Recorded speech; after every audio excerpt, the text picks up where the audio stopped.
Hello friends, नमस्कार। कैसे हो आप? आई होप आप सब अच्छे होंगे। आज कक्षा 12 का प्री बोर्ड का व्यवसाय अध्ययन का हल लेकर आया हूँ। चलिए देखते हैं। ये पहला नंबर रिक्त स्थान है।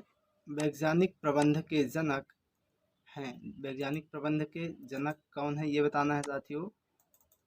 तो यहाँ पर ये वैज्ञानिक प्रबंध के जनक,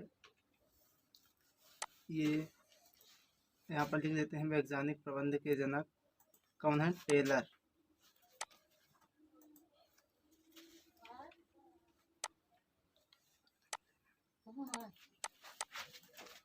ये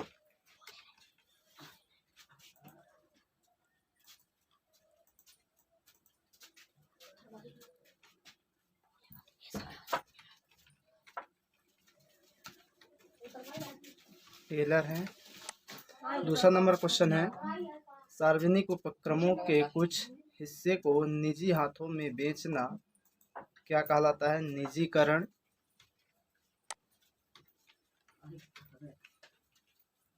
निजीकरण। तीसरा नंबर है नियोजन देखने की प्रक्रिया है। ये आगे देखने की प्रक्रिया है। प्रार्थियों को योग्य एवं अयोग्यता में बांटना क्या कहलाता है? ये चयन कहलाता है।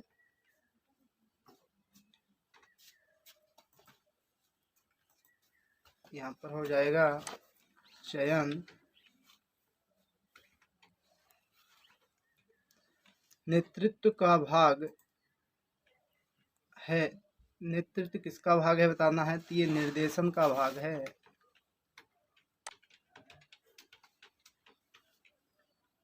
सही जोड़ी में चलते हैं। सही जोड़ी दिया हुआ है नियुक्तिकरण। नियुक्तिकरण ये है एक प्रबंधकीय कार्य। इसको लगा लेते हैं। नियुक्तिकरण एक प्रबंधकीय कार्य है।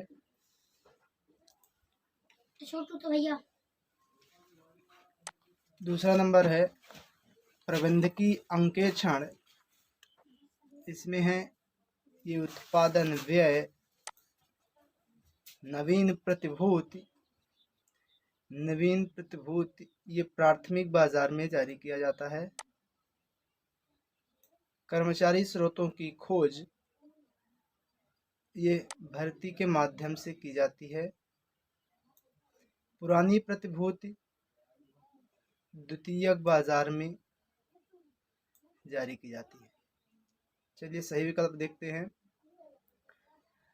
नियोजन भविष्य को पकड़ने के लिए बनाया गया पिंजरा है। किसने कहा था?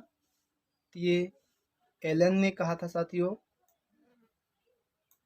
फिर नियोजन का अंतिम बिंदु है, क्या अंतिम बिंदु है बताना है? लक्ष्य निर्धारण। अगला क्वेश्चन है पदोन्नति भर्ती का किस प्रकार का स्रोत है? तो जो पदोन्नति है भर्ती का आंतरिक स्रोत है दोस्तों। स्थायी पूंजी में सम्मिलित नहीं है, तो ये देनदार स्थायी पूंजी नहीं है। वित्त का सबसे सस्ता स्रोत ऋण पत्र है।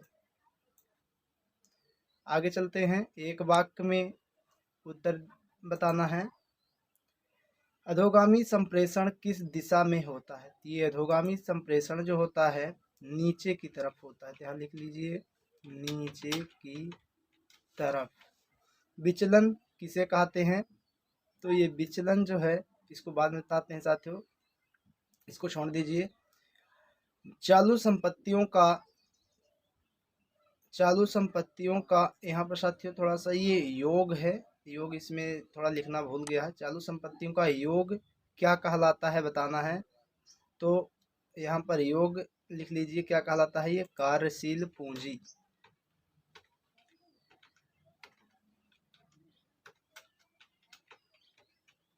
कार्यशील पूंजी।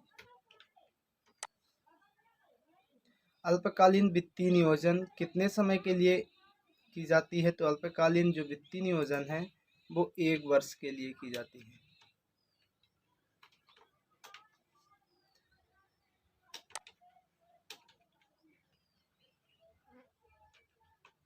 प्रतिभूतियों को सूचीबद्ध कौन करता है? तो ये कौन करता है? SEBI, security exchange board of India. सत्य सत्य बताना है। केंद्रीकरण में अधीनस्थों द्वारा निर्णय लिए जाते हैं, तो ये क्या हो जाएगा? असत्य, क्योंकि ये अधीनस्थों नहीं, अधिकारियों द्वारा निर्णय लिया जाता है। दूसरा है अधिकारांतरण सभी व्यवसायों में अनिवार्य होता है, ये सत्य है। विचलन सदैव ऋणात्मक होता है, ये असत्य है। फिर उपभोक्ता संतुष्ट विपणन की आधुनिक विचारधारा है, सत्य है। और फिर दिया है नामकरण से वस्तु की पहचान आसान हो जाती है, ये भी सत्य है।